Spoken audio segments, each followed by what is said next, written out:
Je suis heureux de vous accueillir encore une fois dans l'émission Kanguka. Mon nom est Chris Ndoukoumane. Il y a une parole qui m'a été donnée par Je suis pour exhorter toute personne qui suit cette émission et qui a des problèmes en ce moment. Le monde dans lequel nous vivons est plein de difficultés. Il y a beaucoup de problèmes, que ce soit les problèmes spirituels ou matériels, les problèmes au foyer ou au travail. Depuis qu'Adam et Ève ont commis le péché, il y a beaucoup de soucis. Lorsque Jésus est venu dans ce monde, il n'a jamais dit que nous n'aurions plus de soucis. Il n'a jamais promis une vie dépourvue de difficultés. Celui qui te dira que si tu acceptes Jésus comme ton Seigneur, ton Sauveur, tu n'auras plus aucun problème, il sera en train de mentir car les problèmes sont inévitables. Mais dans tous ces problèmes, Je veux marcher avec toi. Tu traverses peut-être une situation difficile dans ton mariage, dans ton travail, dans ton église ou dans ton pays. Quoi qu'il en soit, si tu gardes tes yeux sur Je suis, si tu t'attends à ce qui vient de lui, à son secours et à sa délivrance,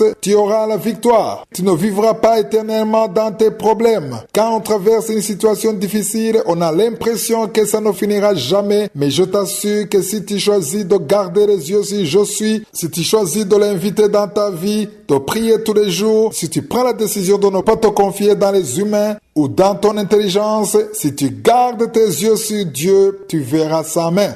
J'aime beaucoup les psaumes qui ont été écrits par David. David savait très bien ce que c'est d'être secouru par Je suis. Il savait que la victoire est toujours là quand on s'appuie sur Je suis. C'est pourquoi je vous donne souvent des paroles d'encouragement, des paroles d'exhortation en vous montrant que la parole de Dieu est la vie. La parole de Dieu est un remède. Beaucoup de personnes dans Kanguka ont été guéries par la parole de Dieu, par les paroles de la Bible. Tu as une Bible avec toi et pourtant tu continues à pleurer, à te lamenter, à être découragé. Personne ne se soucie de toi. Tu ne vois pas comment tu vas t'en sortir. Je vais juste te demander d'ouvrir ta Bible. Lis dans Psaume 16, verset 8. Le verset commence en disant « J'ai constamment l'Éternel sous mes yeux ». Pas constamment, on veut dire à tout moment. Toi qui as des soucis, je te pose une question. Sur qui gardes-tu tes yeux? Est-ce que tu gardes tes yeux sur un être humain, sur des médicaments ou sur l'argent? Sur quoi gardes-tu tes yeux? Est-ce que tu gardes tes yeux sur ton diplôme, ton intelligence ou ton savoir-faire? Je t'invite à changer dès cet instant. Garde constamment tes yeux sur Je suis. Là où tu gardes tes yeux, c'est de là où est censé venir ton secours. Tu peux garder tes yeux sur un homme et ne pas être secouru. Tu peux garder tes yeux sur l'argent et ne pas être secouru, comme tu peux garder tes yeux sur la science et ne pas être délivré. Mais ce dont je suis sûr, c'est que si tu gardes tes yeux sur Je suis constamment, le Dieu Tout-Puissant qui dit et qui accomplit ce qu'il a dit, qui a créé l'homme à partir de la poussière, qui ressuscite les morts, si tu gardes tes yeux sur ce Dieu-là, même si l'on t'a dit à l'hôpital qu'ils ne peuvent rien faire pour toi, ce Dieu-là te secourra. Le verset 8 continue en disant « Quand il est à ma droite, je ne chancelle pas ». On utilise le mot chanceler par exemple lorsqu'on parle d'une personne ivre qui n'a pas du tout l'équilibre pour marcher. La parole de Dieu vient de nous dire que si tu gardes tes yeux sur Je suis constamment, même dans les difficultés, les insultes, l'abandon, le découragement, la pauvreté, si tu parviens à garder tes yeux sur lui malgré tout, si tu continues de croire qu'il est capable de combattre pour toi, de te donner la sagesse dont tu as besoin, si tu crois en cela, la parole de Dieu vient de nous dire qu'il sera à ta droite. Il est à ta droite. Je veux te le rappeler à toi qui as perdu espoir. Jésus est à tes côtés si tu gardes tes yeux sur lui. Il t'arrive de penser qu'il n'est pas là. Rien ne se passe dans ta vie parce que tu n'as pas gardé tes yeux sur lui. Mais si tu gardes tes yeux sur lui, tu ne chancelleras jamais. Tes problèmes ne te feront plus chanceler. Ceux qui te combattent ne pourront plus rien contre toi. Dans ta maladie, dans ton infirmité, Je suis combattra pour toi. Si tu ne t'entends pas avec ton partenaire, Je suis combattra pour vous. Si tes enfants sont impossibles, si ton patron est dur avec toi, garde tes yeux sur Je suis. Tu ne chancelleras plus. Tu seras sûr que l'heure de Dieu est venue. Tout ce qui était avant impossible sera désormais possible. Partout où vous êtes, si vous priez pour nous, pour Kanguka, que Dieu vous bénisse. Car si nous pouvons faire tout ce que nous faisons, c'est parce que vous priez pour nous. Rappelez-vous aussi de prier pour tous les partenaires de Kanguka, car c'est une œuvre qui fait partie du plan de Dieu. Que Dieu bénisse tous nos partenaires. Comme vous le savez, je vais commencer par la devise de Kanguka. Pour les nouveaux dans l'émission, le mot Kanguka veut dire « réveillez-vous ». Ça vient du Kirundi, la langue parlée au Burundi. Premièrement, il s'agit d'accepter la volonté de Dieu, même si elle est différente de la nôtre. Deuxièmement, il faut prier tous les jours. Troisièmement, il ne faut pas se lamenter. Aujourd'hui, je vais parler sur le deuxième point qui dit que nous devons prier tous les jours. Il est important de parler de la devise de Kanguka car plusieurs vies ont été transformées par cette devise. Vous ne pouvez pas continuer à avoir la même vie si vous pratiquez la devise de Kanguka. Et vous avez sans doute remarqué que chaque lundi, je parle sur un des 3 points en me basant sur la parole de Dieu. C'est pourquoi nous ne nous lassons pas de parler de cette devise. Aujourd'hui, nous allons nous baser sur 1 Chronique chapitre 16 verset 11. Il est écrit « Ayez recours à l'Éternel et à son appui. Cherchez continuellement sa face. » J'aimerais insister sur cette partie qui dit « Cherchez continuellement sa face ». La parole de Dieu dit que nous devons être parfaits comme notre Père est parfait. Cela veut dire que plus on s'approche de Dieu, plus il influence et agit dans notre vie. Ce passage aide beaucoup à prier tous les jours. Premièrement, ce verset dit « Ayez recours à l'Éternel et à son appui ». La deuxième partie de ce verset, c'est elle qui m'intéresse, qui dit « Cherchez continuellement sa face ». Quand on dit continuellement, ça veut dire sans relâche. Ne vous arrêtez pas de prier, car plus on s'approche de Dieu, plus il s'approche de nous. Si vous continuez à prier tous les jours, vous verrez sa gloire. C'est bien de prier, car plus vous vous approchez de Dieu, plus il s'approchera de vous. Il y en a qui prient pour avoir la réponse à leurs problèmes, mais on ne prie pas uniquement pour avoir la solution. Nous devons apprendre à prier non pas parce que nous voulons demander quelque chose à Dieu, mais parce que nous voulons nous approcher de lui. Il y a peut-être des choses que vous essayez de laisser tomber dans votre vie. C'est peut-être votre attitude charnelle. Vous avez essayé d'être délivré, mais ça n'a pas marché. Je vous assure que si vous continuez à vous approcher de Dieu, si vous continuez à prier tous les jours, à louer Dieu même dans les moments difficiles, vous serez délivré.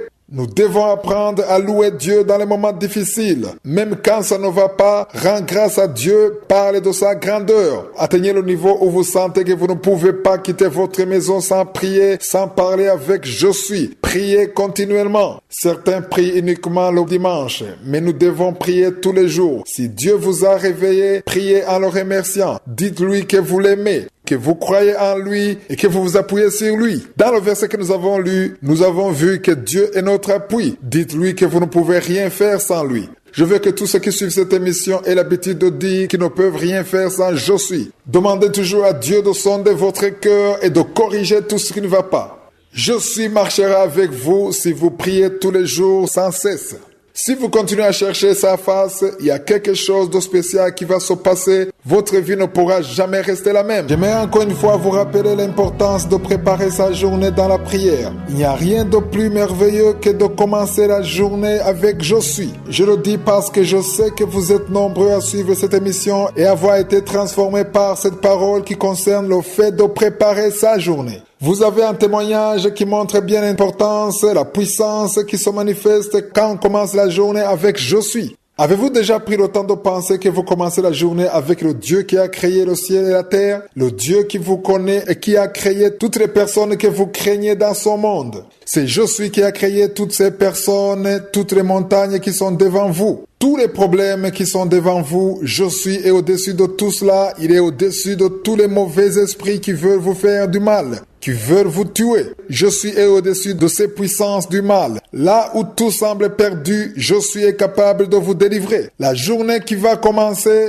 Je suis la connaît depuis longtemps. Il connaît tout ce qui va se passer. C'est pourquoi une personne réveillée commence toujours la journée en la confiant entre les mains de Je suis. Et pourquoi cela? Parce qu'en agissant ainsi, Je suis prend le contrôle de sa vie. Satan n'aura plus aucun pouvoir sur sa journée. Il y a beaucoup de personnes qui aiment blâmer Satan d'avoir fait tout ceci ou cela. Mais toi, sache que tu peux lui enlever la possibilité de faire quoi que ce soit durant la journée. Ce matin, prie et confie la journée entre les mains de Je suis. Et ne le fais pas seulement le mercredi, mais fais-le tous les jours. Commence toujours la journée avec Je suis. Lisons une parole qui va vous aider à le comprendre et qui pourra toujours vous aider à préparer votre journée. C'est dans Psaume 25, versets 4 à 5. Le passage commence en disant « Éternel, fais-moi connaître tes voies, enseigne-moi tes sentiers. » Il est vrai que tu connais ton chemin, celui par lequel tu passes tous les jours pour aller à l'école ou au travail. Tu as même le ticket du bus ou la voiture qui te conduira là-bas. Tu as peut-être le GPS, mais il y a aussi le chemin, le sentier de Je suis. Le sentier de Je suis est différent de celui des humains. Tu as peut-être ton chemin, mais si Je suis ne veut pas pas que tu prennes le chemin que tu as déjà préparé, il fermera cette porte. C'est pourquoi lorsqu'une personne est réveillée à préparer sa journée, même quand les portes se ferment, il rend grâce à Jésus parce que c'est lui qui connaît le meilleur pour nous. Tu as peut-être déjà préparé ton rendez-vous, mais à la dernière minute,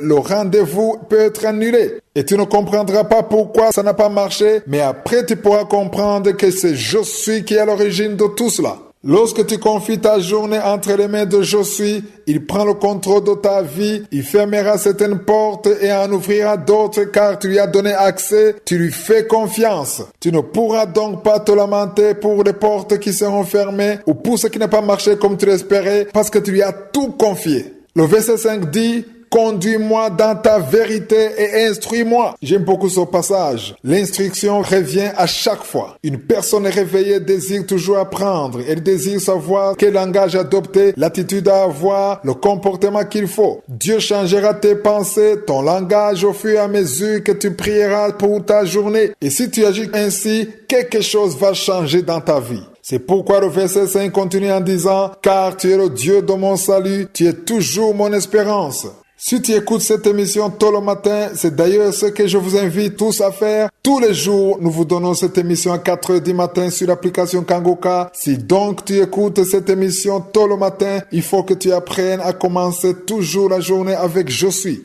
Une personne réveillée veut toujours être instruite par Dieu. Ne pense jamais que tu connais tout. Ne pense pas que tu sais où tu vas, que tu sais comment tu vas te comporter, mais humilie-toi dès le matin et dis à Dieu que même si tu as l'intelligence, même si tu as fait des études, même si tu es âgé, dis-lui que tu veux toujours apprendre. On doit toujours avoir cette envie d'apprendre. Dis-lui que tu veux toujours que son esprit t'instruise, qu'il te corrige et qu'il te mette sur la bonne voie. Spirituellement parlant, soyez toujours des petits enfants. Soyons humbles et Dieu nous donnera l'instruction et il combattra pour nous. Si tu es un homme marié, la parole de Dieu t'appelle tête du foyer. C'est écrit dans Éphésiens chapitre 5, vous pouvez le lire. J'ai déjà entendu ces hommes qui utilisent ce passage en disant que comme ils sont la tête, leurs femmes doivent les obéir en tout. Il est vrai que la parole de Dieu dit que vous êtes la tête du foyer, comme Christ est la tête de l'Église, mais être la tête n'implique pas seulement qu'on vous doit du respect, il s'agit aussi d'être responsable. Je vais parler aux hommes mariés sur leurs responsabilités. Devant Dieu, vous avez des comptes à rendre sur tout ce qui se passe dans votre mariage, dans votre famille, dans le ménage. Il y a des choses que Dieu attend que tu fasses dans ton ménage. Tu peux me dire que les tâches sont partagées parce qu'en tant qu'homme, tu ne peux pas tout faire et c'est vrai.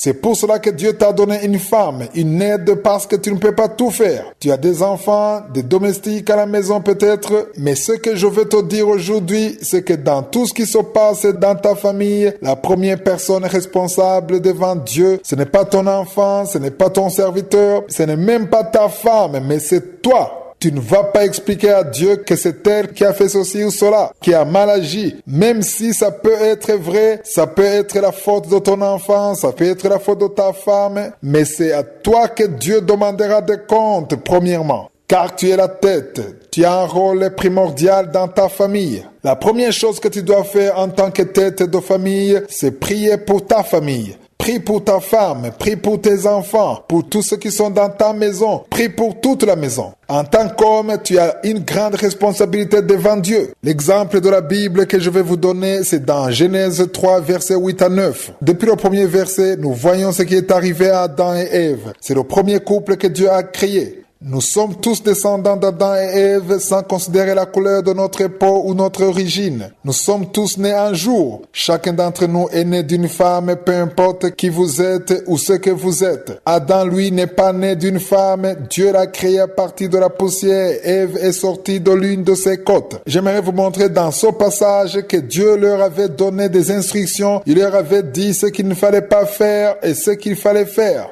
Il y a un fruit que Dieu leur avait défendu de toucher. Le jour où Dieu a donné des instructions à Adam, Ève n'était pas présente. Elle n'était pas encore créée. Mais Ève a commis l'erreur d'écouter le serpent. Elle a décidé de manger le fruit que Dieu leur avait défendu de toucher alors qu'elle savait que Dieu ne voulait pas cela. Vous connaissez sans doute cette histoire. Lisons du verset 6 au verset 7. La femme vit que l'arbre était bon à manger et agréable à la vue et qu'il était précieux pour ouvrir l'intelligence. Elle prit de son fruit et en mangea et elle en donna aussi à son mari qui était auprès d'elle. Et il en mangea. Les yeux de l'un et de l'autre s'ouvrirent. Ils connurent qu'ils étaient nus. Et ayant cousu des feuilles de figuier, ils s'en firent des ceintures. Lisons du verset 8 au verset 9. Alors ils entendirent la voix de l'Éternel de Dieu qui parcourait le jardin vers le soir, et l'homme et la femme se cachèrent loin de la face de l'Éternel Dieu au milieu des arbres du jardin. Mais l'Éternel Dieu appela l'homme et lui dit: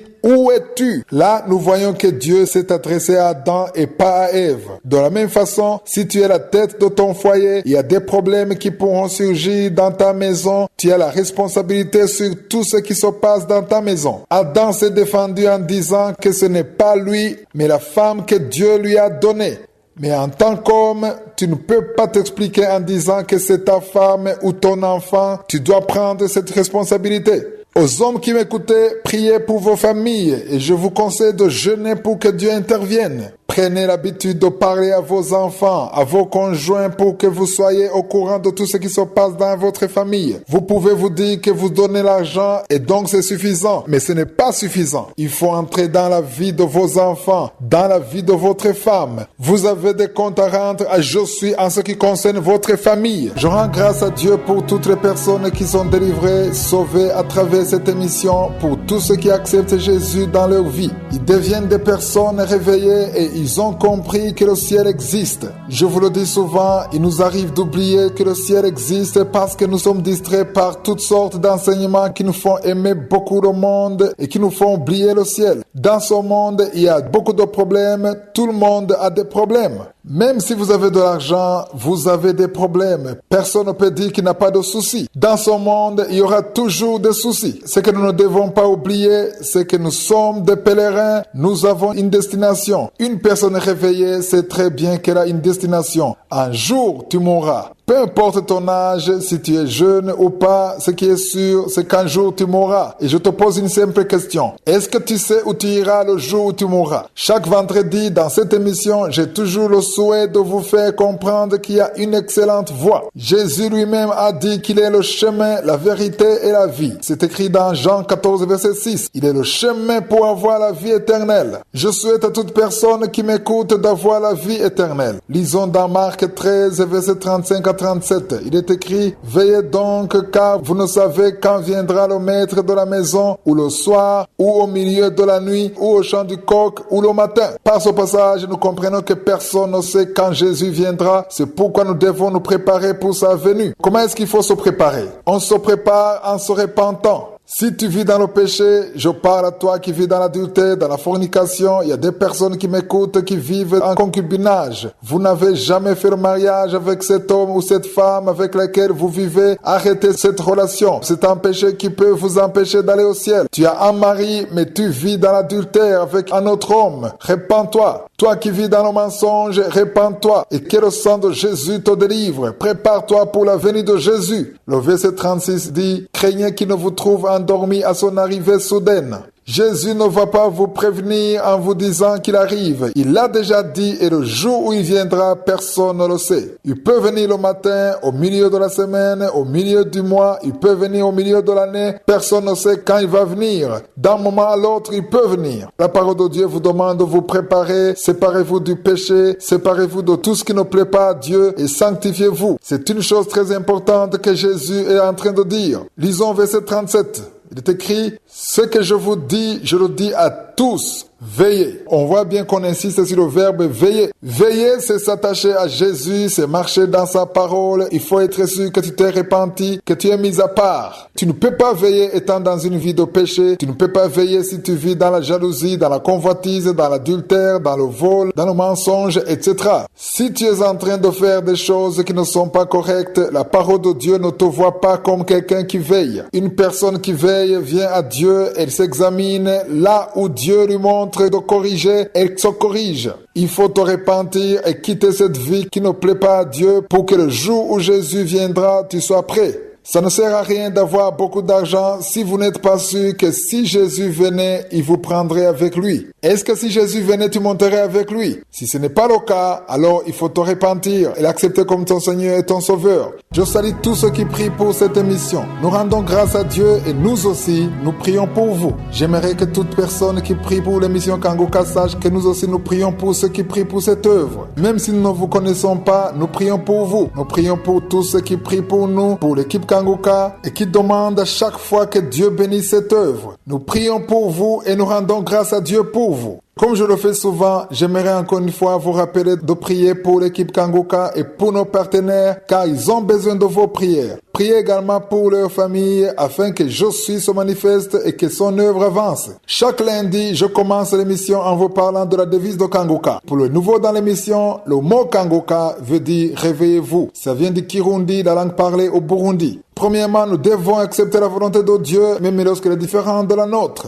Deuxièmement, nous devons prier tous les jours. Troisièmement, il est absolument interdit de se lamenter. Nous devons toujours rendre grâce à Dieu. Aujourd'hui, j'aimerais qu'on parle sur le premier point, c'est-à-dire accepter la volonté de Dieu, même lorsqu'elle est différente de la nôtre. Nous avons déjà entendu dans cette émission qu'il est très facile d'accepter la volonté de Dieu lorsque cela nous plaît, lorsque Dieu nous dit des choses qui sont conformes à notre volonté. Là, il y a la joie et l'action de grâce. J'aimerais maintenant que tu comprennes que Dieu ne veut pas toujours ce que toi tu veux. Il arrivera un moment où Dieu fera des choses que toi tu ne comprends pas, des choses qui sont contraires à ce que tu veux, des choses qui sont différentes de tes rêves. Tu sentiras que cela te déplaît dans la chair, dans tes émotions. J'aimerais te dire que ce que Jésus veut, c'est ce qui est meilleur pour toi. Beaucoup de personnes me disent que parmi les 3 points de la devise de Kanguka, la chose la plus difficile, c'est le fait d'accepter la volonté de Dieu lorsqu'elle est différente de la nôtre. Ce qui fait que c'est difficile pour toi, c'est parce qu'il y a un verset de la Bible que tu n'as pas encore appliqué dans ta vie. C'est un verset qui est difficile à comprendre et très rarement on entend des enseignements sur ce verset. Certains ne veulent même pas en entendre parler, mais c'est Jésus lui-même qui l'a dit. Lorsque tu reçois le salut, lorsque tu acceptes Jésus, ce qui est important, ce n'est pas juste le fait de recevoir le salut, mais l'essentiel, c'est que tu sois transformé et que tu deviennes un disciple de Jésus. Les disciples veulent toujours imiter Jésus dans toutes ses voies. Tu te demanderas toujours quelle est la volonté de Dieu dans les situations que tu traverses. Les disciples de Jésus faisaient tout ce que Jésus leur disait de faire. Donc si tu es sauvé, tu as reçu Jésus, ne reste pas uniquement à son niveau, mais tu dois arriver à un autre niveau d'être un disciple de Jésus. Si tu es un disciple de Jésus, il sera facile pour toi d'accepter la volonté de Dieu, même lorsqu'elle est différente de la tienne. Le verset dont je parlais, c'est un verset dont tu as besoin d'appliquer dans ta vie et c'est Matthieu 16, verset 24.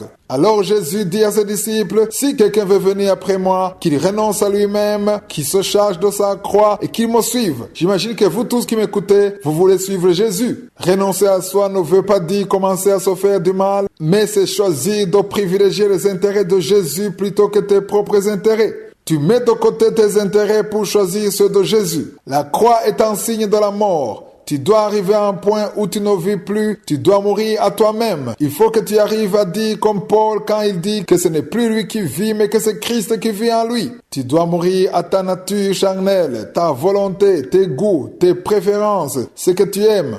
Il faut que tu mettes de côté ce que tu veux et que tu acceptes ce que Jésus veut. Si tu y arrives, tu pourras accepter la volonté de Dieu, même si elle est différente de la tienne. Je sens qu'il y a des personnes qui m'écoutent et qui ont le cœur lourd. Il y a des moments où on n'a qu'une seule envie, celle de fuir. Il arrive même qu'on ne veut rien d'autre que la mort. Il y a une personne qui m'écoute en ce moment, elle ne désire que la mort alors que rien ne lui manque. Elle a un bon travail, mais elle ne désire que la mort parce que dans son foyer, rien ne va. C'est une femme et elle a un problème avec son mari. J'aimerais te dire que la mort n'est pas une solution. Plutôt, tu as besoin du salut. Tu as besoin du secours de Jésus. Jésus est le seul qui est capable de te secourir dans tes problèmes. Il y en a d'autres qui sont fatigués. Vous avez prié, vous avez eu la foi. Certains veulent avoir des enfants, mais ils ne parviennent pas à les avoir. D'autres veulent être guéris et n'obtiennent pas la guérison. D'autres encore veulent que leurs enfants soient délivrés, mais n'y arrivent pas. Toutes les voix qui vous disent d'abandonner sont les voix de Satan. Au ciel, il y a un Dieu. Il y a un sauveur qui peut te délivrer d'un moment à l'autre. Aussi longtemps que tu continues de prier, tu ne perds pas ton temps. J'aimerais dire à toute personne qui a perdu espoir, qui ne veut plus prier, qui ne sait plus quoi faire ni où aller, que Jésus est toujours sur son trône. Il est capable. Il y a une personne qui m'écoute qui a le cœur rempli de peur. Je sens qu'il y a des personnes qui ont peur. Je suis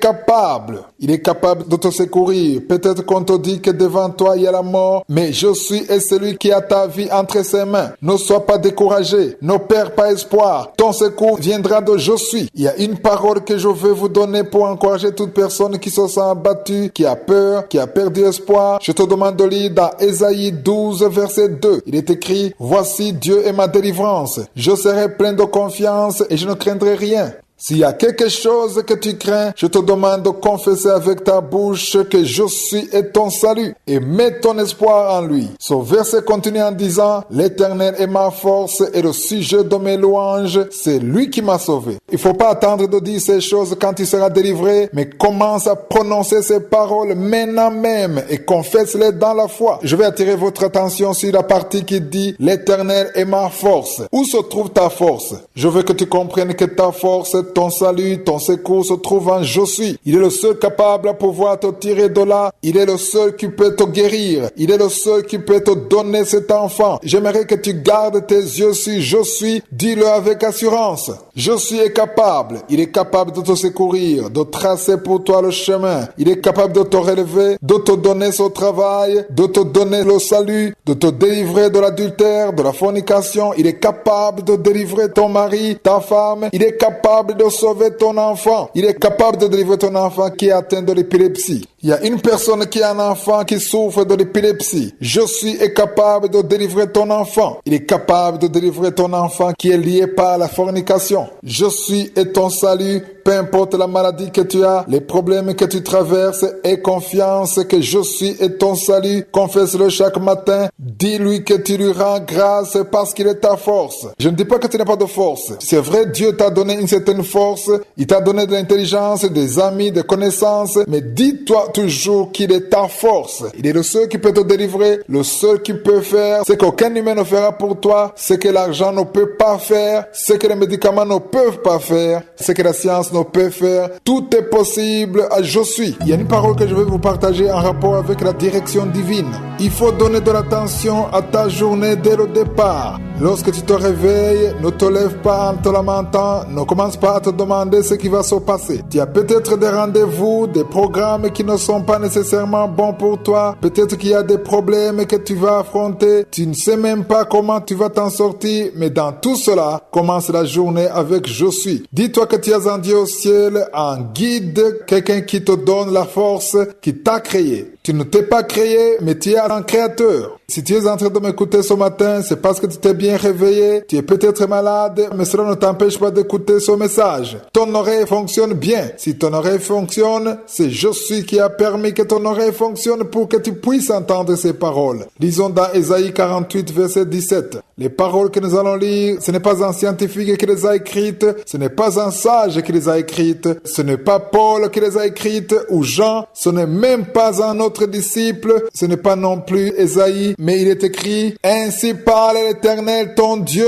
ton Rédempteur, le Saint d'Israël. Moi, l'Éternel, ton Dieu, je t'instruis pour ton bien, je te conduis dans la voie que tu dois suivre. On voit bien que ces paroles ont été dites par je suis lui-même. Dieu connaît très bien le chemin que tu dois suivre. Il sait ce que tu es censé faire. Il est vrai que nous préparons la journée, nous avons un programme. Moi-même, je planifie tout le mois et même l'année qui commence avec un programme bien précis que je vais suivre. Je peux te dire mon plan, les voyages que je prévois de faire au cours de cette année. Cependant, même si j'ai déjà préparé tout cela, je dis toujours à je suis qu'il est le seul à choisir où je vais, qu'il est le seul à m'instruire et à me corriger. Si j'ai prévu des choses qui ne font pas partie du plan de Dieu pour ma vie, je lui demande toujours de corriger ce programme. Il faut que tu apprennes à dire ces paroles tous les jours. Comme tu ne sais pas ce qui va se passer au cours de la journée, écoute cette parole que je suis dit lui-même. Il a dit: Moi, l'Éternel, ton Dieu, je t'instruis pour ton bien, je te conduis dans la voie que tu dois suivre. Apprenons à être des personnes réveillées. Nous devons comprendre qu'il est important pour nous de commencer la journée avec je suis pour qu'il nous instruise, nous corrige,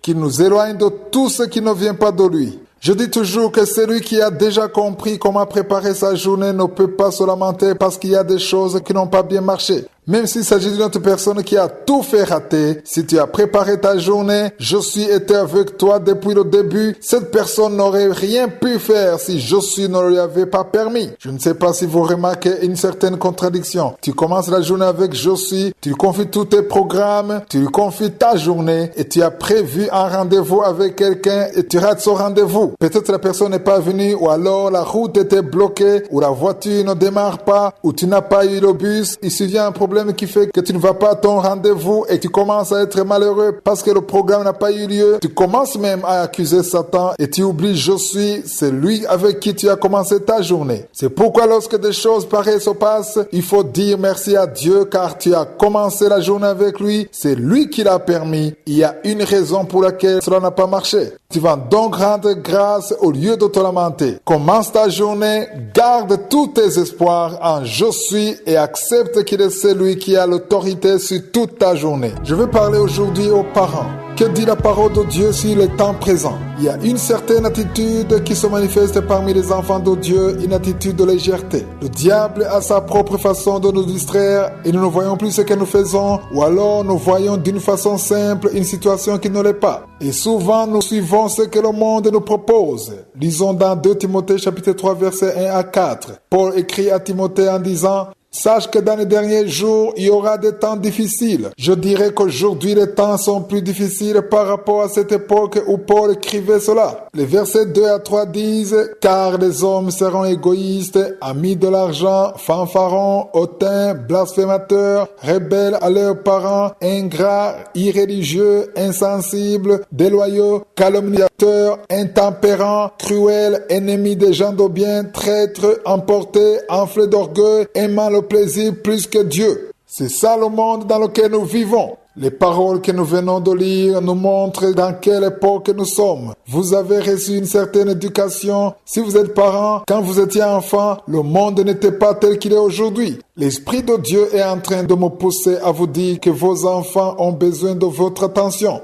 Il y a 3 choses que je vais vous montrer qui peuvent nuire à l'éducation de vos enfants. Vos enfants ont besoin d'être éduqués selon la parole de Dieu. Éduquez-les selon la parole de Dieu, car si vous ne le faites pas, il y a 3 choses qui vont se charger de les éduquer alors que vous vous contenterez du fait qu'ils auront mangé ou qu'ils sont en bonne santé. La première chose qui peut éduquer votre enfant, c'est la télévision. Satan est en train d'apprendre des choses aux enfants en passant par la télévision. Sélectionnez bien les dessins animés que vos enfants regardent. Soyez sélectifs.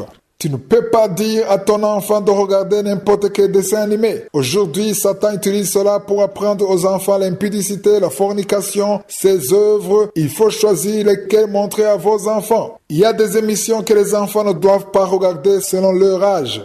Vous devez choisir quel film ils peuvent regarder. La deuxième chose que le diable est en train d'utiliser, c'est l'école. Aller à l'école, c'est bien. Les conduire à l'école, c'est très bien. Mais il faut savoir qu'à l'école, les enfants n'apprennent pas uniquement la science. Satan utilise beaucoup l'entourage des enfants pour leur apprendre des choses. Si tu ne prends pas le temps d'éduquer ton enfant, il apprendra beaucoup de choses à l'école. Il va considérer ce que les autres lui diront.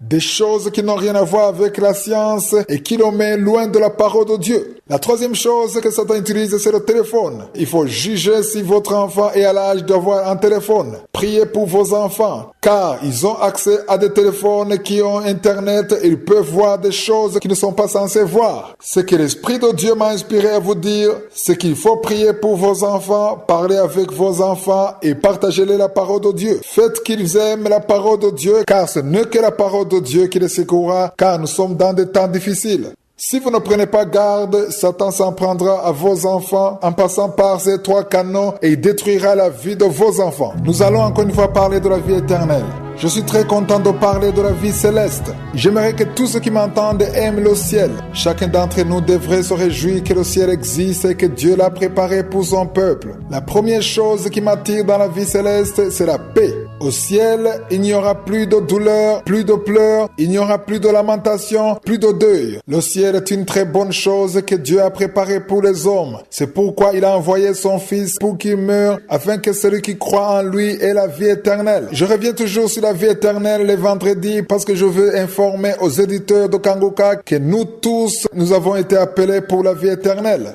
Le ciel n'est pas destiné à quelques-uns seulement, mais il est préparé pour tout le monde. Le ciel est ton héritage, mais il y a une condition pour l'avoir. La seule chose qui est exigée, c'est d'accepter Jésus dans ta vie. Si tu acceptes Jésus dans ta vie, si tu te répands, tu auras droit à la vie céleste. La repentance n'est pas seulement de confesser Jésus dans ta vie, mais c'est de sentir au fond de toi que tu veux quitter cette vie de péché. Si tu vis dans l'adultère, dans la fornication, dans le mensonge, peu importe ce que tu fais, Jésus veut te tirer de là. Jésus veut te délivrer. Le ciel est pour toi, mais il y a un chemin que tu dois d'abord emprunter. Je rends grâce à Dieu pour tous ceux qui nous disent qu'ils sont en train d'être délivrés de la fornication, de l'adultère. Je me suis rendu compte que parmi les auditeurs de Kanguka, il y en a qui vivent ensemble sans avoir été mariés officiellement, sans que la famille de la fille donne la permission. Cela arrive souvent dans le pays développé. Deux personnes se rencontrent, ils s'aiment et ils décident de vivre ensemble comme mari et femme alors qu'ils ne le sont pas. Si tu es en train de m'écouter étant dans cette vie, quitte cette vie. Si ta vie n'est que l'alcoolisme, si tu ne vis que dans les bars, dans le tabac ou la drogue, tu as besoin de te repentir. Il faut que Jésus te délivre. C'est pourquoi je veux montrer un passage qui se trouve dans Apocalypse 7, versets 13 à 15. Il est écrit, « Et l'un des vieillards prit la parole et me dit, ceux qui sont revêtus de robes blanches, qui sont-ils et d'où sont-ils venus? Je lui dis, mon Seigneur, tu le sais. Et il me dit, ce sont ceux qui viennent de la grande tribulation. Ils ont lavé leurs robes et ils les ont blanchis dans le sang de l'agneau. Certains, lorsqu'ils lisent ce passage, en voyant cette tribulation, ils pensent à la tribulation qu'ont connue les premiers disciples, ceux qui ont été égorgés, tués et brûlés. Il ne s'agit pas seulement de cette tribulation-là, mais chacun d'entre nous, tous ceux qui ont reçu Jésus dans leur vie, ils connaissent d'une manière ou d'une autre la tribulation. Il y a des attaques que vous subissez. Satan n'est pas du tout content. Il y a des problèmes qui viennent dans votre vie. Il y a des liens qui peuvent bloquer votre salut. C'est cela la tribulation, mais ce verset dit que si vous avez été lavé par le sang de Jésus, vous serez parmi les personnes qui seront revêtues de robes blanches. Lisons verset 15. C'est pour cela qu'ils sont devant le trône de Dieu et le servent jour et nuit dans son temple. Celui qui est assis sur le trône dressera sa tente sur eux. Je te souhaite d'être parmi ceux qui seront là devant le trône de Dieu. Je te souhaite cette vie où il n'y a pas de fatigue, de pleurs, de gémissements, parce que tu auras été lavé par le sang de Jésus. Tous les problèmes que tu as maintenant ne seront plus là et tes larmes seront essuyées. Tu seras lavé par le sang de Jésus. Je salue tous ceux qui prient pour Kanguka. Vous êtes nombreux à prier pour nous. Que Jésus vous bénisse. Priez également pour tous les partenaires de Kanguka, car sans ceux qui nous soutiennent, il n'y aurait pas d'émission. Même si vous ne les connaissez pas, priez pour eux. Confessez la bénédiction de Dieu sur leur vie et priez toujours pour que la volonté de Dieu soit accomplie dans leur vie. Que Dieu les protège, car ils se donnent pour l'avancement du royaume de Dieu. Lundi, je vous rappelle toujours la devise de Kanguka. Pour les nouveaux, le mot Kanguka veut dire réveillez-vous, ça vient du Kirundi, la langue parlée au Burundi. Premièrement, il s'agit d'accepter la volonté de Dieu, même si elle est différente de la nôtre. Deuxièmement, il faut prier tous les jours. Troisièmement, il est interdit de se lamenter. Nous devons toujours rendre grâce à Dieu. Aujourd'hui, nous allons parler sur le troisième point, c'est-à-dire ne pas se lamenter, mais rendre grâce à Dieu. On se lamente souvent à cause de problèmes. Là où ça devient dur, c'est lorsqu'on se lamente même dans la prière. Certains se lamentent dans leur vie de tous les jours, d'autres se lamentent en prière. Imaginez-vous, vous êtes dans la prière et en même temps, vous vous lamentez. Si tu ajoutes les lamentations à tes prières, tu gâches ta prière. La prière perd sa force à cause des paroles de lamentation. Quand tu pries, même si tu as des problèmes, rappelle-toi toujours l'action de grâce. L'action de grâce donne la valeur à la prière. J'ai alors une question. Est-ce que tu te lamentes dans tes prières ou bien tu rends grâce à Dieu? Certains pensent qu'en se lamentant devant Dieu, en voulant attirer la pitié de Dieu, il touche son cœur. Il est vrai que Dieu a un cœur miséricordieux, mais quand tu pries, rappelle-toi toujours d'ajouter l'action de grâce. Lisons dans Philippiens 4, verset 6. Le verset commence en disant « Ne vous inquiétez de rien ». Il est difficile de croire qu'on peut ne pas s'inquiéter car souvent nous rencontrons des difficultés. Mais la parole de Dieu dit que même dans les difficultés, même si la situation semble critique, ne te lamente pas et surtout ne t'inquiète pas. Certains préfèrent se lamenter. Un jour, quelqu'un m'a dit qu'il est préférable de se lamenter car si on ne se lamente pas, on ne peut pas avoir du repos. Ce qui est sûr, c'est que les lamentations ne donnent pas du repos, mais les lamentations détruisent même ce qui était en bon état. Le verset de Philippiens 4:6 continue en disant « Mais en toutes choses, faites connaître vos besoins à Dieu par des prières et des supplications. » Les supplications doivent aller dans le sens de la volonté de Dieu. N'allez pas supplier Dieu pour des choses qui ne font pas partie de son plan. Il faut demander des choses qui sont conformes à la volonté de Dieu. Ensuite, le verset se termine en disant « Avec des actions de grâce ». Ce sont les actions de grâce qui doivent couronner la prière. Chaque fois que tu pries, dis à Dieu, parle-lui ce qui est sur ton cœur. Tu peux peut-être te demander pourquoi tu dois l'informer alors qu'il sait déjà tout. Même s'il le sait, il veut l'entendre de ta bouche. Pourquoi veux-tu l'entendre? Notre Dieu est omniscient et il sait toutes choses, mais il veut que tu le dises toi-même parce qu'il veut voir comment tu vas le dire. Comment vas-tu parler à Dieu de tes problèmes? Est-ce que tu vas parler à Dieu de tes problèmes en te lamentant ou en exprimant la foi avec action de grâce? Si tu veux que ta prière soit une prière puissante, ajoute l'action de grâce sur ta prière. Rends grâce peu importe la situation. Rends grâce à Dieu pour sa grandeur, pour son amour. Rends grâce à Dieu parce que tu crois qu'il est capable de te délivrer, de te tirer de là. Ça, c'est une prière qui réjouit le cœur de Dieu. Priez, insistez, suppliez et surtout n'oubliez pas l'action de grâce. Ne vous lamentez pas car les lamentations dévalorisent la prière tandis que l'action de grâce la rend plus forte. Il y a une parole que je vais vous partager aujourd'hui, une parole pour encourager tous ceux qui ont peur.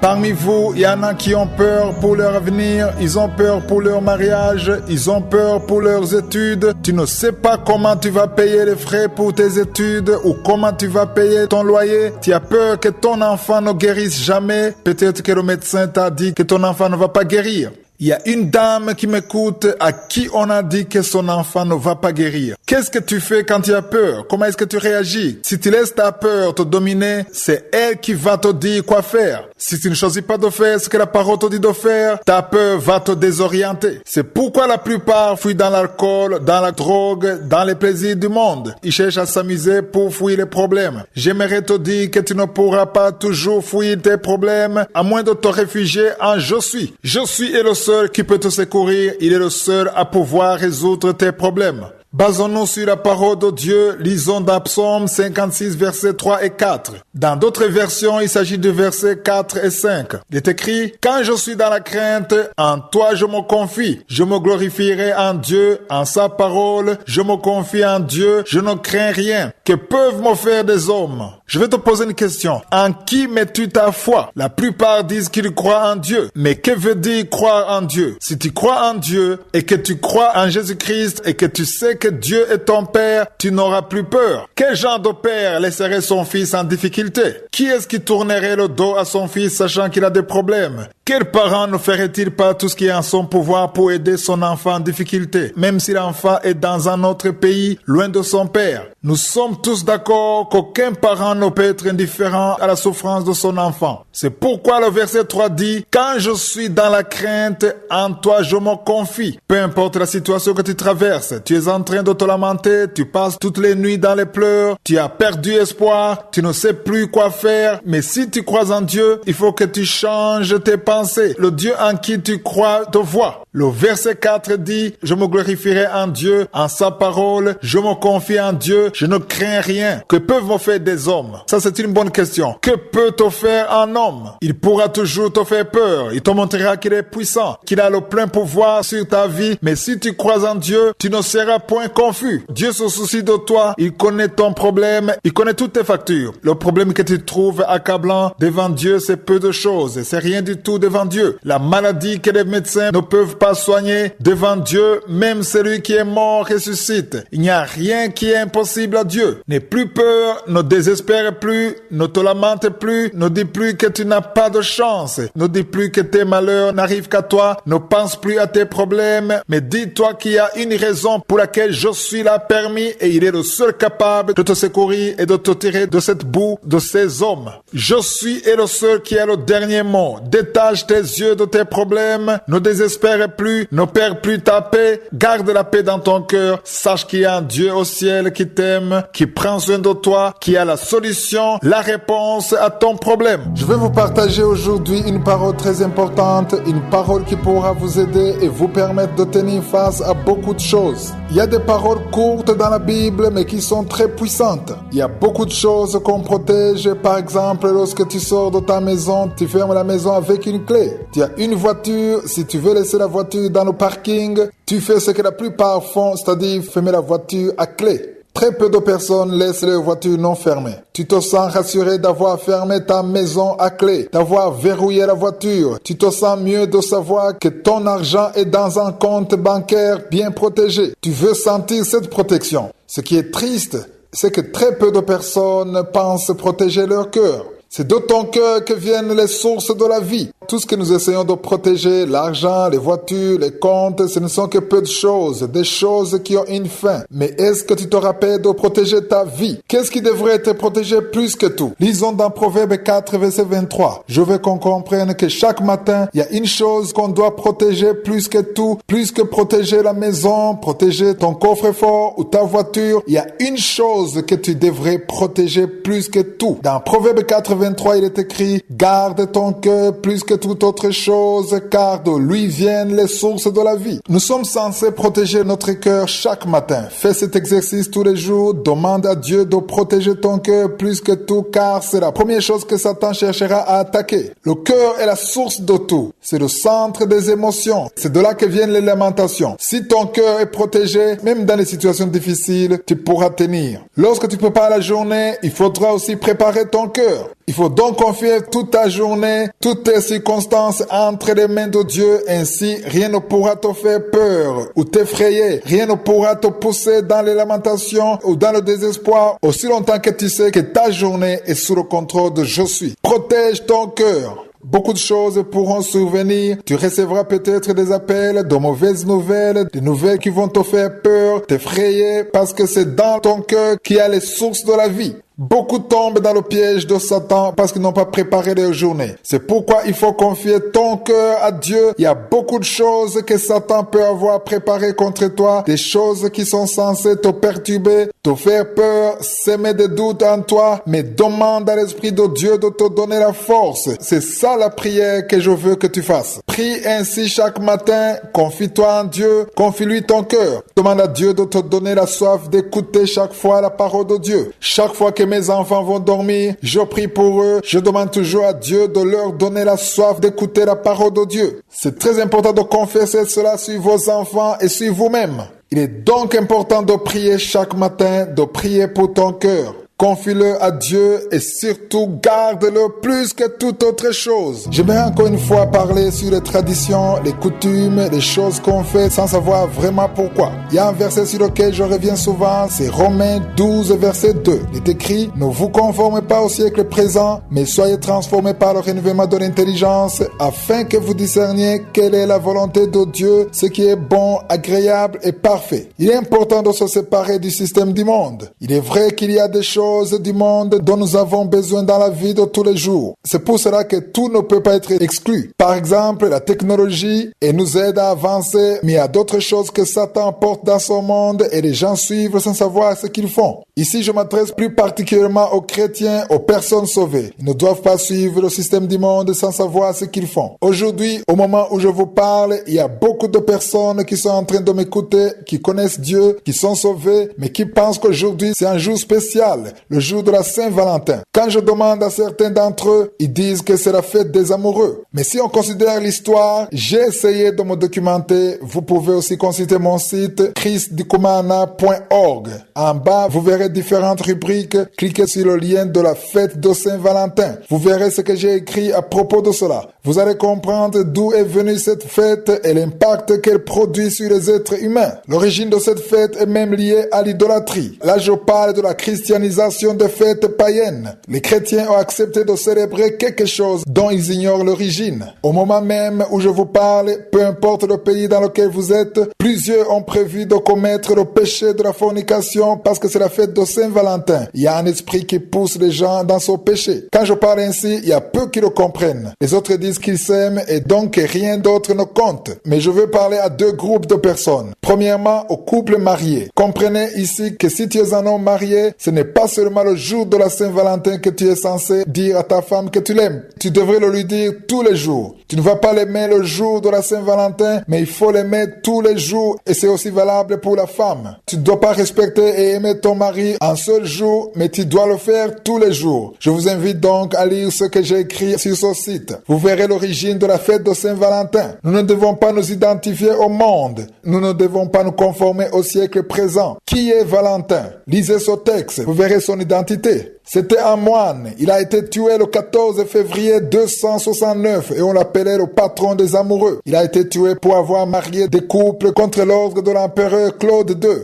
C'est une longue histoire, mais ce que je veux vous dire, c'est que la source de cette fête est d'origine païenne. Il y avait des pratiques qui ne sont pas du tout conformes à la parole de Dieu. En tant qu'enfants de lumière, nous ne devons pas imiter le système du monde. Nous ne devons pas nous conformer à ce que le monde nous dit de faire, mais nous devons nous conformer à la parole de Dieu. Si vous n'êtes pas mariés et que vous couchez ensemble, vous commettez le péché de la fornication. À ceux qui sont mariés, sachez très bien que vous êtes censés vous aimer tous les jours comme la parole de Dieu nous le demande. Aujourd'hui, j'aimerais vous parler des paroles de Jésus. Des fois, Jésus parlait d'une façon ordinaire, mais il lui arrivait aussi de parler en parabole et c'était difficile pour ses interlocuteurs de pouvoir comprendre ce qu'il disait. Nous savons que Jésus faisait des miracles et beaucoup le suivaient. À part les miracles de guérison, il faisait aussi des miracles de multiplication de pain. Quand ceux qui le suivaient avaient faim, il multipliait le pain, ainsi ils pouvaient manger. Les gens l'aimaient beaucoup parce que non seulement il pouvait soigner les malades, mais il les nourrissait aussi. Si on lit dans Jean chapitre 6, nous voyons un passage où Jésus change de langage. Au lieu de parler de pain dont ils étaient habitués, il a commencé à parler de son corps comme nourriture. Le verset 56 dit « C'est lui qui mange ma chair et qui boit mon sang demeure en moi et je demeure en lui. » Ces paroles ont offensé ceux qui étaient habitués à entendre les paroles de Jésus qui étaient jusque-là tout à fait différentes. Ils ont au verset 58, il est écrit, « C'est ici le pain qui est descendu du ciel. Il n'en est pas comme de vos pères qui ont mangé la manne et qui sont morts. Celui qui mange son pain vivra éternellement. » Ici Jésus parlait de son corps comme étant le pain. Mais ils ne comprenaient pas du tout ce que Jésus racontait. Lisons au verset 60. Plusieurs de ses disciples, après l'avoir entendu dire « Cette parole est dure, qui peut l'écouter ?» Ils étaient choqués, scandalisés d'entendre cela. Et au verset 63, il est écrit « C'est l'esprit qui vivifie, la chair ne sert de rien. Les paroles que je vous ai dites sont esprit et vie. Les paroles que je vous dis tous les jours sont esprit et vie. La parole de vendredi est esprit et vie. » Quand Jésus a dit cela, ceux qui le suivaient ont commencé à le quitter un à un. Ils étaient très nombreux, ils sont tous partis. Au verset 66, il a dit, dès ce moment, plusieurs de ses disciples se retirèrent et ils n'allaient plus avec lui. Ici, je dois préciser que plus de 5000 personnes le suivaient, mais le jour où il a prononcé ces paroles, le nombre a commencé à baisser considérablement et Jésus est finalement resté avec ses disciples seulement. Ceux qui l'ont quitté n'ont pas voulu écouter celui qui leur disait de manger son corps. Ils voulaient juste manger son pain. J'aimerais te dire que tu as besoin de manger le corps de Jésus. Manger le corps de Jésus, c'est manger sa parole. La parole que je vous donne tous les jours, c'est ça le corps de Jésus. Les paroles de Jésus que nous lisons dans la Bible, chaque fois que vous le lisez, chaque fois que vous les écoutez, c'est le pain quotidien que vous mangez. Lorsque vous les écoutez et que vous les mettez en pratique, elles vous donnent la vie. C'est pourquoi chaque fois que vous écoutez la parole de Dieu, vous êtes en train de manger. Jésus a dit que l'homme ne vivra pas de pain seulement, mais de toute parole qui sort de sa bouche. Toutes les paroles que je vous donne ne viennent pas de moi, mais ce sont les paroles de je suis. Voyons ce qui est écrit au verset 69. Jésus donc dit aux 12, « Et vous, ne voulez-vous pas aussi vous en aller ?» Voici les paroles de Pierre, comment Pierre a répondu. C'est au verset 68. Simon Pierre répondit, « Seigneur, à qui irions-nous? Tu as les paroles de la vie éternelle. » J'aime beaucoup ce passage et j'aimerais parler à toi qui n'as pas encore accepté Jésus comme ton Seigneur et ton Sauveur. Il n'y a nulle part ailleurs où tu peux trouver la vie à part en Jésus-Christ. Si tu l'as reçu dans ta vie, accroche-toi à lui car en lui il y a la vie éternelle. Il se pourrait que tu m'écoutes maintenant et tu es fatigué par le péché, par les problèmes, tu ne vois pas bien ton avenir. Sache bien que la vie ne se trouve qu'en Jésus uniquement. Les paroles de vie se trouvent trouve en Jésus. Le pain dont tu as besoin, c'est Jésus lui-même. Accepte Jésus comme ton Seigneur et ton Sauveur. Ta vie sera transformée et tu auras la vie éternelle. Il combattra pour toi. Il marchera avec toi dans tout ce que tu traverseras. Si tu veux le recevoir dans ta vie, agenouille-toi et appelle-le. Je salue tous ceux qui prient pour nous. Merci à vous tous qui prenez le temps de prier pour l'équipe Kanguka. Nous aussi, nous prions pour vous. Nous prions pour tous ceux qui intercèdent pour nous partout où vous êtes. Cette émission a besoin de prières constantes, car sans la prière, rien de tout cela ne pourrait se faire. Priez également pour ceux qui nous soutiennent. Priez pour chaque partenaire de Kanguka, car il contribue à l'avancement de l'œuvre de Dieu. Que je suis bénisse tous ceux qui se donnent en soutenant cette émission. Chaque lundi, je parle de la devise de Kanguka. Nous recevons beaucoup de témoignages de ceux qui ont vu leur vie transformée, leur mentalité évoluer. Ils ont pu se libérer des liens de Satan grâce à la devise de Kanguka. Pour les nouveaux dans l'émission Kanguka, le mot Kanguka veut dire réveillez-vous. Ça vient du Kirundi, la langue parlée au Burundi. Premièrement, la devise de Kanguka dit que nous devons accepter la volonté de Dieu même s'il est différent de la nôtre. Deuxièmement, nous devons prier tous les jours. Et troisièmement, il est absolument interdit de se lamenter. Nous devons toujours rendre grâce à Dieu. Comme je le fais toujours, nous allons parler sur un des 3 points. Aujourd'hui, nous allons parler sur le deuxième point, c'est-à-dire prier tous les jours. Je le répète souvent, une personne réveillée ne prie pas uniquement quand elle a des problèmes, mais elle prie tous les jours. Elle ne prie pas non plus lorsqu'elle est heureuse ou bénie ou pendant le culte de dimanche, mais elle prie tous les jours. Une personne réveillée ne peut jamais quitter sa maison sans prier. Tu ne peux pas quitter la maison sans prier. Prier, c'est aller dans la présence de Dieu, c'est honorer Dieu. Lorsque tu pries, il y a quelque chose de spécial qui est accompli. Il y a un verset que je veux qu'on lise. C'est dans Psaume 141, verset 2. Il est écrit que ma prière soit devant ta face comme l'encens et l'élévation de mes mains comme l'offrande du soir. Dans l'Ancien Testament, chaque soir, ils offraient un sacrifice à Dieu. Lorsque tu pries, sache que ta prière est un parfum et ce parfum monte devant Dieu. Lorsqu'on se retrouve dans un endroit parfumé, on veut rester là, dans cette atmosphère. Par contre, s'il se trouve auprès de toi quelque chose qui dégage une mauvaise odeur, tu as envie de fuir. Il y a un certain confort qui a à sentir une bonne odeur. De la même façon, la prière donne un confort à Dieu. Dieu se sent confortable au milieu de la prière. Si tu pries tous les jours, tu mets Dieu dans le confort. Là, je parle d'une prière dépourvue de lamentation. La prière où tu loues Dieu sans te lamenter. Ne vous lamentez pas dans vos prières, mais rendez grâce en toutes choses. Priez non pas parce que tout va bien, non pas parce que vous avez une bonne humeur, mais priez parce que la prière est la vie de tous les jours. C'est la prière qui donne la force, c'est la prière qui donne l'espoir. Quand tu pries, tu sens que tout est possible. Lorsque tu pries, il y a quelque chose que tu donnes. La plupart prient étant dans une position de recevoir. Il est vrai qu'il y a un certain avantage qu'on obtient dans la prière, mais nous devons apprendre à prier comme un sacrificateur. Il faut y aller comme quelqu'un qui va donner quelque chose. Tu vas donner ton action de grâce, ton corps. Dans Romains chapitre 12, verset 1, il est écrit « Je vous exhorte donc, frères, par les compassions de Dieu, à offrir vos corps comme un sacrifice vivant, saint, agréable à Dieu, ce qui sera de votre part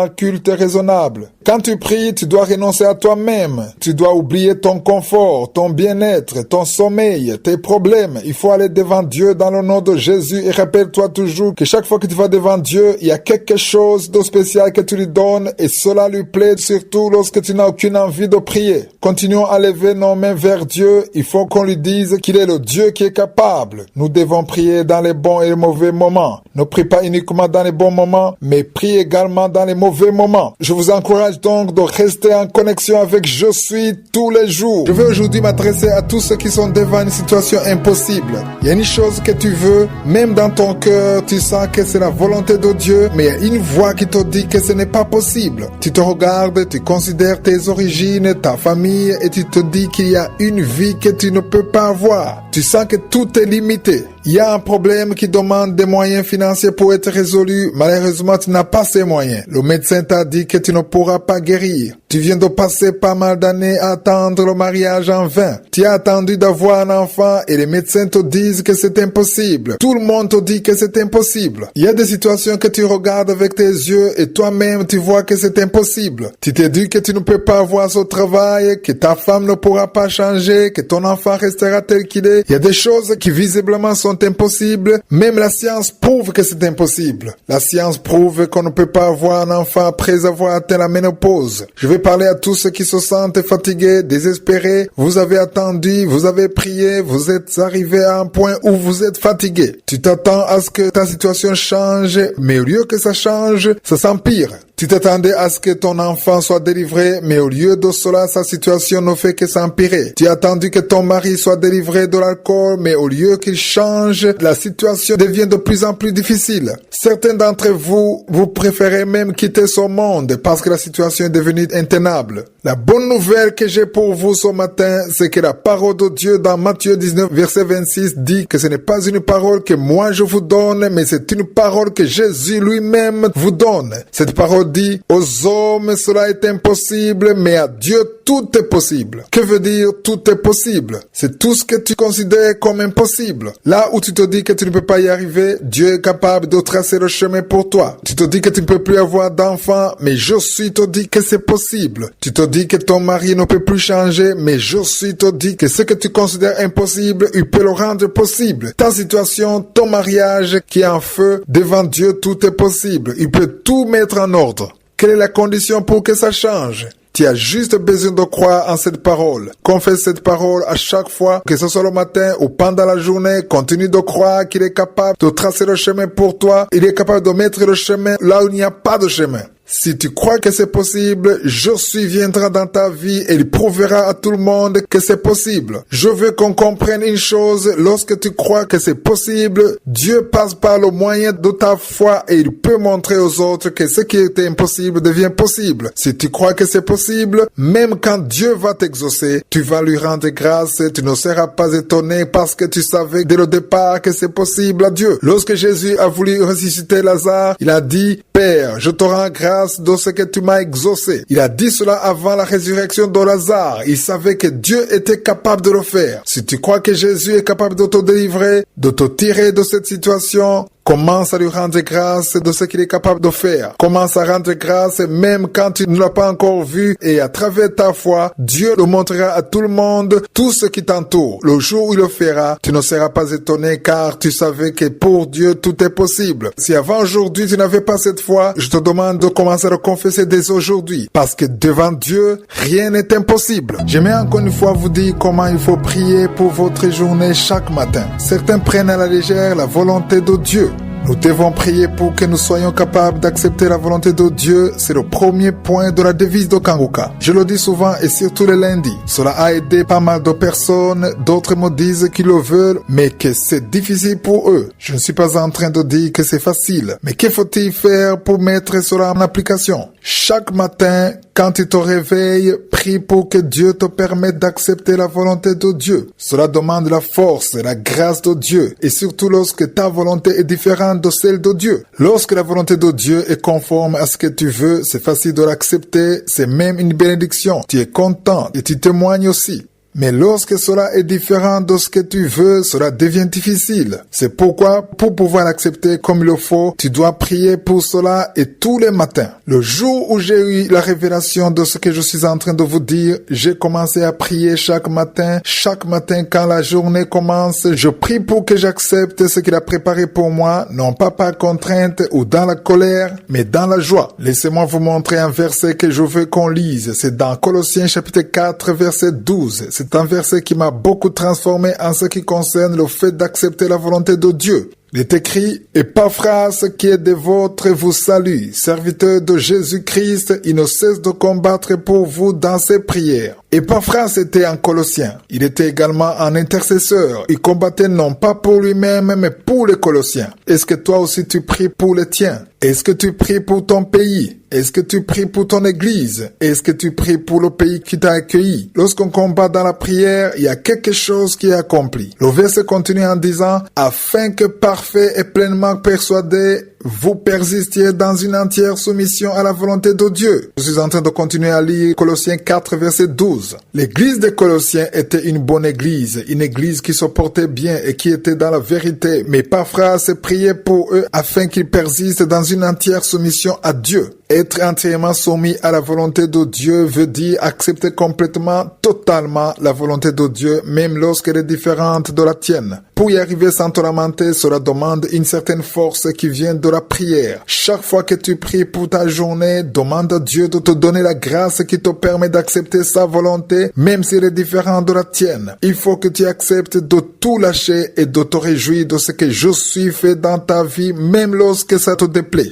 Cela demande que tu pries pour cela, pas seulement les mercredis, mais tous les jours. Demande toujours à Dieu de te donner la force d'accepter sa volonté, ce qu'il a préparé pour toi pour cette journée, et même si cela est différent de ce que tu veux. Dans la prière de Epaphras, on sent bien qu'il a prié en demandant l'humilité. Il faut toujours prier pour avoir cette humilité, parce qu'accepter la volonté de Dieu, si elle est différente de la tienne, demande beaucoup d'humilité. Je veux parler aujourd'hui à des personnes qui veulent être secourues par Je suis, qui veulent de l'assistance dans les problèmes qu'ils traversent. Nous tous, nous avons besoin que Je suis nous aide, nous avons besoin que Je suis prenne soin de nous, qu'il nous vienne en aide dans nos problèmes. Personne ne peut me dire qu'il n'a pas de problème. Même si tu es béni, même si tu as beaucoup d'argent, peu importe ce que tu as, il y a certainement une chose dont tu as besoin. Personne ne peut dire qu'il ne lui manque rien dans la vie. Certains ont beaucoup d'argent, mais ils ont des problèmes dans leur mariage, dans leur maison. Dans tous les problèmes que nous pouvons rencontrer, nous avons toujours besoin du secours de Je suis. C'est pourquoi nous allons dans la présence de Dieu. S'il n'y avait pas de problème, personne ne chercherait pas la présence de Dieu. Nous cherchons Dieu pour qu'il nous sauve. Nous voulons son secours, qu'il fasse quelque chose dans notre vie. J'aimerais vous montrer une révélation spéciale de ce qui se passe dans le monde spirituel. Ce que nous faisons ici sur terre a un impact dans le monde invisible. Notre attitude a des conséquences dans le monde invisible. Nous voulons que Dieu nous vienne en aide, que les hommes nous fassent du bien. Nous voulons l'attention des hommes.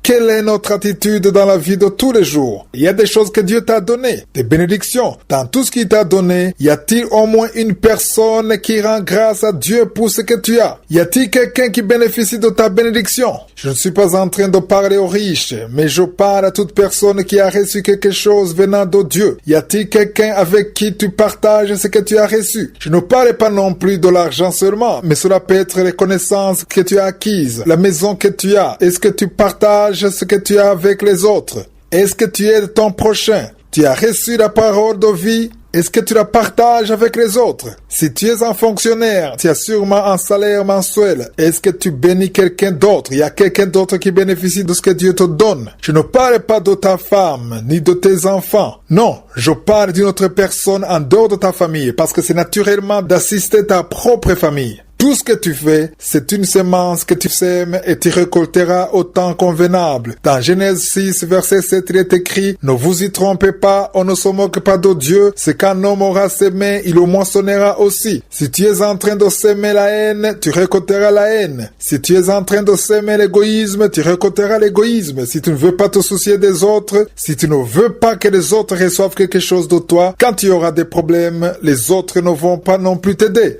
En exaucant tes prières, Dieu passe par les autres. Si tout ce que vous faites, c'est de considérer vos propres intérêts uniquement, si vous ne faites que vous enfermer, aller dans un coin seul et prier, jeûner, sans que vous veniez en aide à personne, je vous assure que votre prière ne sera pas exaucée parce qu'on récolte ce qu'on sème. Dans Matthieu 7, verset 12, il y a une parole puissante que Jésus lui-même a dite, et cette parole a changé ma façon de concevoir la vie. Il est écrit, tout ce que vous voulez que les hommes fassent pour vous, faites-le de même pour eux, car c'est la loi et les prophètes. Si tu veux l'attention des autres, commence à être attentionné envers les autres. Si tu veux que Dieu te vienne en aide, commence à aider les autres, au moins une personne. Si tu ne peux pas vivre ainsi, sans bénir au moins une personne sur cette terre, sans qu'il y ait une personne qui est bénie grâce à toi, ici je ne parle pas de ton mari ou de ta femme, ou de tes enfants, ou de tes cousins, ou des membres de ta famille, je parle d'une autre personne avec qui tu n'as aucun lien sanguin. Il faut qu'il y ait cette personne qui rend grâce à Dieu Dieu pour toi. Si cette personne n'existe pas, s'il n'y a personne qui peut rendre grâce à Dieu pour toi, il est temps que tu sois réveillé, car tu récolteras ce que tu as semé. C'est un principe que Josué lui-même a établi. Soyons tous une bénédiction. Ayez quelqu'un dans ta vie que tu peux bénir. Je veux parler à tous ceux qui écoutent cette émission, qui ont leur cœur attaché aux choses de ce monde.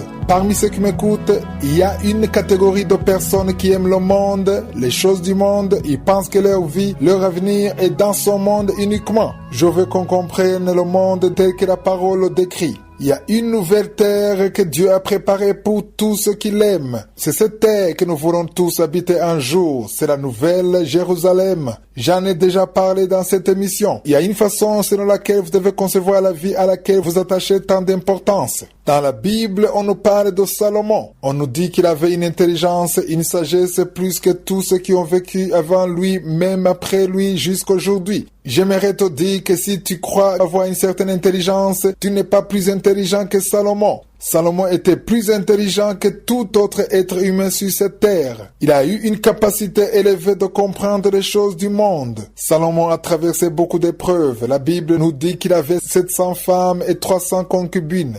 En d'autres mots, il a connu 1000 femmes et il ne cherchait rien d'autre que le plaisir. Toi aussi, même si tu as couché avec beaucoup de femmes, je ne pense pas que tu as couché avec 1000 femmes. Il arrive à un moment où tu te dises que les plaisirs du monde sont passagers. Pourquoi a-t-il eu 700 femmes et 300 concubines? Cela montre une certaine insatisfaction dans sa vie. Il avait beaucoup de richesses, il a acheté pas mal de choses, il s'est amusé comme il a pu. Aujourd'hui, je veux qu'on regarde ensemble la conclusion qu'il a tirée de tout ce qu'il a vécu. Dans Ecclésiaste chapitre 1 verset 2, il a écrit en disant « Vanité des vanités, dit l'Ecclésiaste. Vanité des vanités, tout est vanité. » Quand il dit « tout », il veut parler des choses de la vie. Salomon a tout fait. Il a tout traversé. Il a tout essayé. Il a essayé de se faire plaisir comme il a pu. Il a essayé de satisfaire son cœur. Il a tout essayé. Lisons les versets 16 et 17. Il est écrit « J'ai dit à mon cœur, voici j'ai grandi et surpassé en sagesse tous ceux qui ont dominé avant moi sur Jérusalem. Et mon cœur a vu beaucoup de sagesse et de science. J'ai appliqué mon cœur à connaître la sagesse et à connaître la sottise et la folie. J'ai compris que cela aussi c'est la poursuite du vent. » Toi qui t'attaches aux choses du monde, tu es en train de chercher ce qui plaît à ta chair. Tu es en train de vivre dans la fornication, dans les plaisirs de la chair, et tu es dans la pornographie, dans la masturbation. Tu passes ta vie dans les boîtes de nuit, dans l'alcool. Tout cela est vanité. La parole de Dieu vient de nous dire que tout est vanité. Salomon a tout essayé. Il a essayé la folie, la sottise. Il a même essayé la sagesse. Il a tout essayé. Il a eu 1000 femmes. Imaginez-vous 1000 femmes pour un seul homme. Finalement, il a conclu en disant que tout est vanité. J'imagine qu'en cherchant 1000 femmes, il désirait avoir la plus belle de toutes. Il voulait se faire plaisir, mais il a vu que tout est vanité, car un jour viendra la mort. Un jour tu mourras, tu quitteras ce corps, et tout ce que tu as fait en essayant de te faire plaisir, en essayant de satisfaire la chair, un jour Dieu qui est au ciel te demandera des comptes. Si tu as tué, si tu as commis l'adultère, si tu as volé, peu importe ce que tu as fait, un jour tu rendras des comptes à Dieu. C'est pourquoi aujourd'hui est un excellent jour pour te repentir. Confie-toi entre les mains de Dieu. Accepte Jésus comme ton Seigneur, ton Sauveur, pour qu'il te pardonne tes péchés. Il va remettre le compteur à zéro. Tu peux le faire là où tu te trouves. Agenouille-toi, appelle Jésus dans ta vie.